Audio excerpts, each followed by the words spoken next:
Fala, meu amigo, seja muito bem-vindo. Eu sou o professor Thiago Lima e esse é o nosso canal dedicado a você que tem interesse em aprender mais sobre eletrônica aplicada à manutenção e se especializar cada vez mais nesse segmento que cresce cada vez mais no nosso país. Esse é mais um dos vídeos respostas da nossa caixinha do Instagram, onde nós selecionamos as melhores perguntas e trazemos aqui para vocês a resposta em formato de vídeo. E na aula de hoje nós vamos falar sobre: devo medir os CIs, os circuitos integrados, apenas energizado? Então, vamos lá trabalhar um pouquinho sobre esse conteúdo, galera.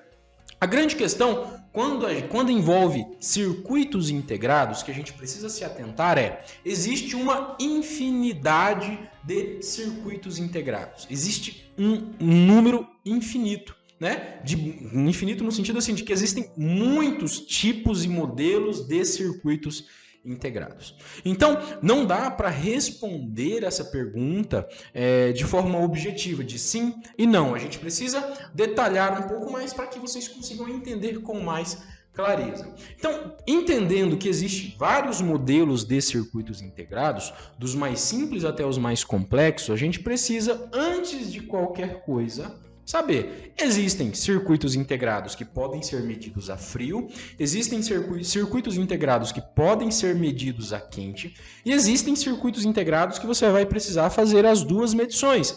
Na verdade, isso não vai ser nenhuma característica do próprio circuito integrado, mas uma dúvida nossa enquanto reparador de placas eletrônicas. Por exemplo, se eu peguei um circuito integrado, fiz a medição a frio, mas ainda estou na dúvida se ele vai funcionar ou não, eu preciso fazer a medição desse componente a quente. Então, eu fiz a medição a frio, ainda estou na dúvida, faço a medição a quente para ter 100% de certeza ou o máximo possível de certeza de que aquele componente está funcionando, correto?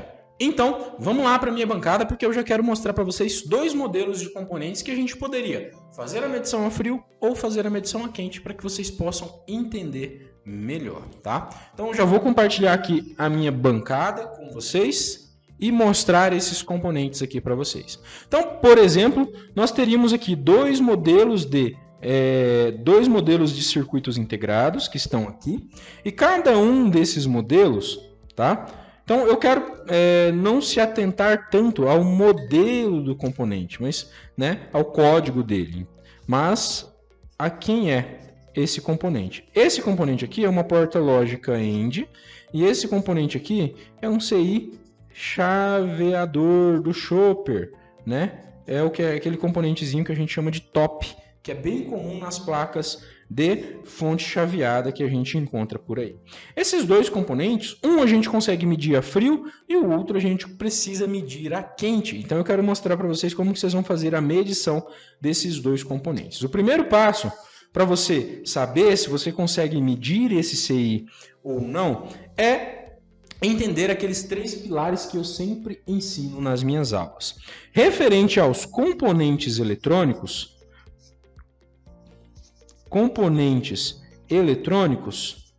certo? A gente precisa saber o seguinte: o funcionamento, a aplicação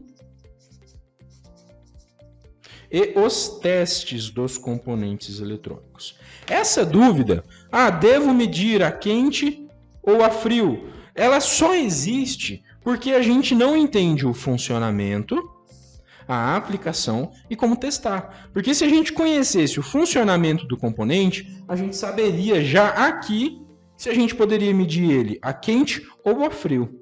Sabendo a aplicação e os testes, mais certeza ainda no tipo de medição que a gente precisaria fazer. Então isso aqui é muito importante. Então o primeiro passo para a gente aprender sobre o componente é o seguinte: pesquisar o datasheet do nosso componente. Então eu pego o código do componente no corpo dele e pesquiso o datasheet desse componente.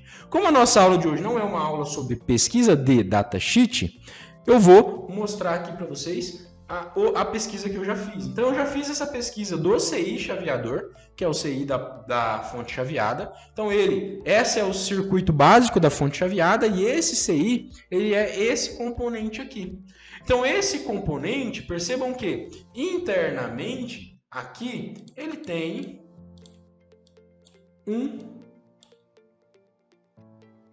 MOSFET interno. Esse MOSFET é o MOSFET que é responsável por chavear o primário do chopper. Tá aqui o nosso MOSFET. Então esse componente é o componente que a gente costuma testar na bancada.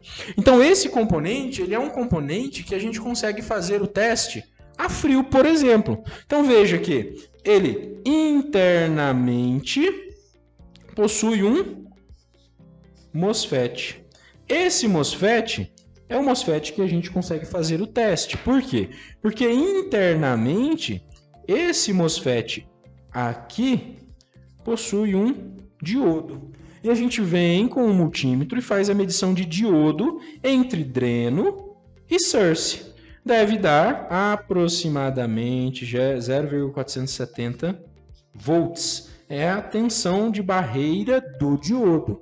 Então, esse teste no CI chaveador é um teste que a gente consegue realizar com um componente a frio. Como que eu sei disso? Porque eu fui lá, pesquisei o datasheet do componente, entendi seu funcionamento e sei, falo, ó, esse teste eu posso fazer a frio. Eu não preciso de uma alimentação da placa para conseguir fazer esse teste. Quando a gente vai para outro tipo de componente, como por exemplo, essa porta lógica, eu peguei como exemplo a porta lógica, porque a porta lógica é um componente que precisa ser testado a quente.